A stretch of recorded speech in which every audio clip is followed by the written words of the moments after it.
Welcome back to another episode of the only show I know that you can watch me ride around on 92 cubic inches of American muscle through some of the most beautiful places on God's green earth while we study the Bible together. This is Wrenchin' and Riding TV.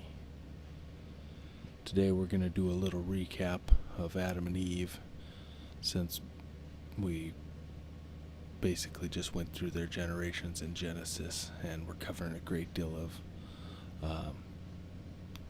time because we're about to start the flood.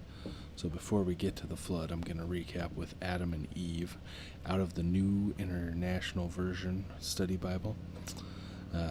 Through the main characters of the Bible, it actually does like little short spots that describe the character and some of the things in detail, and I'm going to go ahead and read that for you now. So we can hardly imagine what it must have been like to be the first and only person on earth. It's one thing for us to be lonely. It was another for Adam, who had never known another human being. He missed much that makes us who we are. He had no childhood, no parents, no family or friends. He had to learn to be human on his own. Fortunately, God didn't let him struggle too long before presenting him with the ideal companion and mate, Eve. Theirs was a complete, innocent, and open oneness, without a hint of shame. One of Adam's first conversations with his delightful new companion must have been about the rules of the garden. Before God made Eve, he had already given Adam complete freedom in the garden, with the responsibility to tend and care for it. But one tree was off limits, the tree of knowledge of good and evil.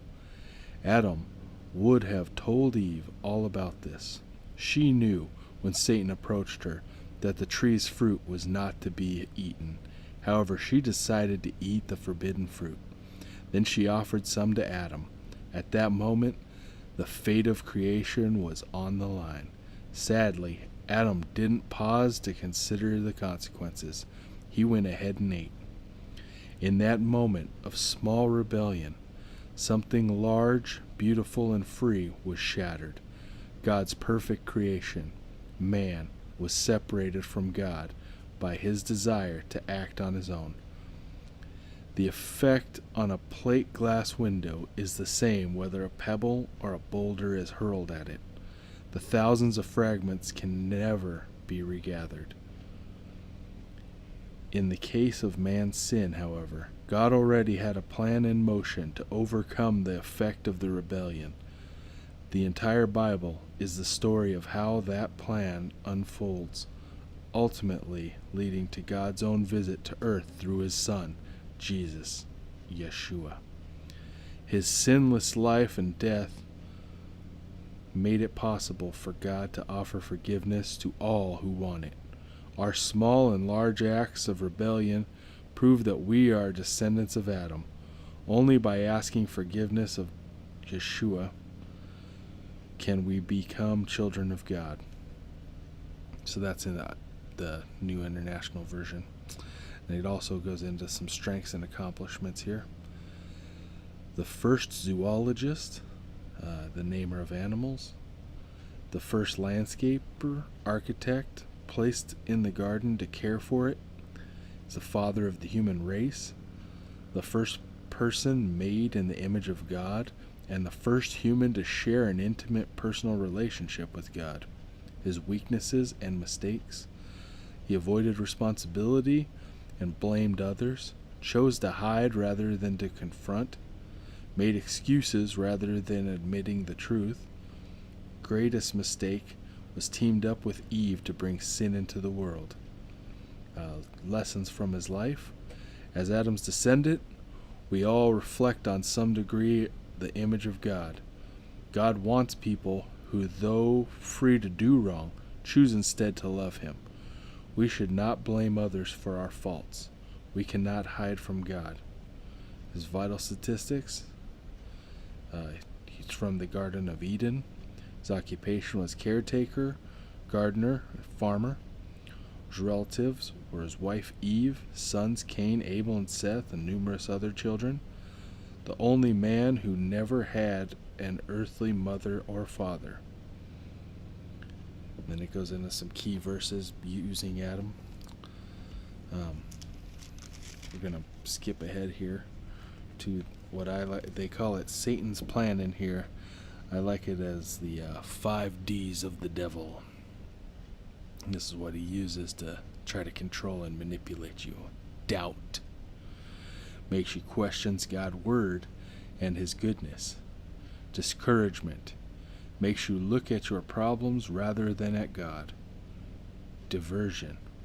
Makes the wrong things seem attractive so that you will want them more than the right things. Defeat. Makes you feel like a failure so that you don't even try. Delay. Makes you put off doing something so that it never gets done. And those are the 5 Ds of the devil. Don't do it. And now we're going to go into Eve's stat sheet or whatever it is. All right, so we know very little about Eve, the first woman in the world, yet she is the mother of us all. She was the final piece in the intricate and amazing puzzle of God's creation. Adam now had another human being with whom to fellowship, someone with an equal share in God's image. Here was someone alike enough for companionship, yet different enough for a relationship. Together, they were greater than either could have been alone. Eve was approached by Satan in the Garden of Eden, where she and Adam lived. He questioned her contentment. How could she be happy when she was not allowed to eat from one of the fruit trees? Satan helped Eve shift her focus from all that God had done and given to the one thing that he had withheld. And Eve was willing to accept Satan's viewpoint without checking with God. Sound familiar? How often is our attention drawn from the much which is ours to the little that isn't? We get that I've got to have it feeling. Eve was typical of all of us. And we constantly show we are her descendants by repeating her mistakes. Our desires, like Eve's, can be quite easily manipulated. They are not the best basis for actions. We need to keep God in our decision-making process, always. His Word, the Bible, is our guidebook in decision-making. And that's what we're reading right now is the Torah. So now we're going to get into her strengths and accomplishments. First wife and mother, first female. As such, she shared a special relationship with God, had co-responsibilities with Adam over creation, and displayed certain characteristics of God. Weaknesses and mistakes. Allowed her contentment to be undermined by Satan, acted impulsively without talking either to God or her mate. Not just sinned, but shared her sin with Adam. When confronted, blamed others. Lessons from her life. The female shares in God's image. The necessary ingredients for a strong marriage are commitment to each other, companionship with each other, complete oneness, absence of shame. The basic human tendency to sin goes back to the beginning of the human race.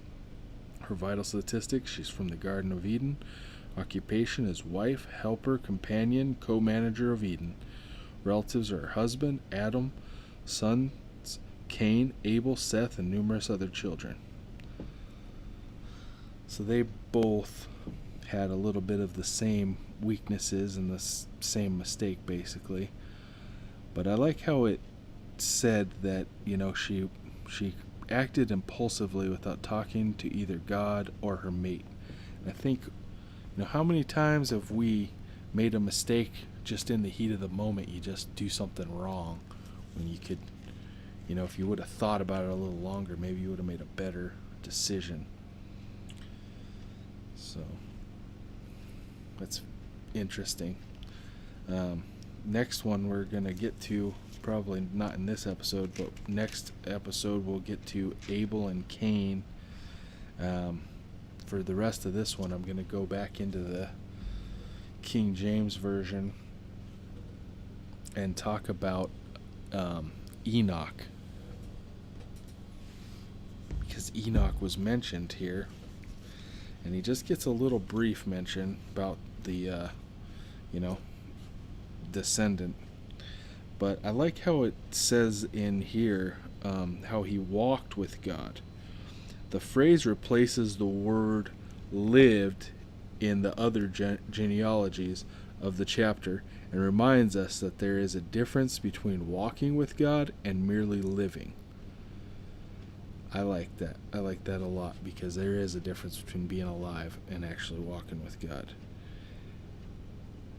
And God actually took him, so it didn't necessarily say that he died. He just went to be with God, and so he didn't actually have to experience death. That only happened one other time, and we'll get into that in a later time.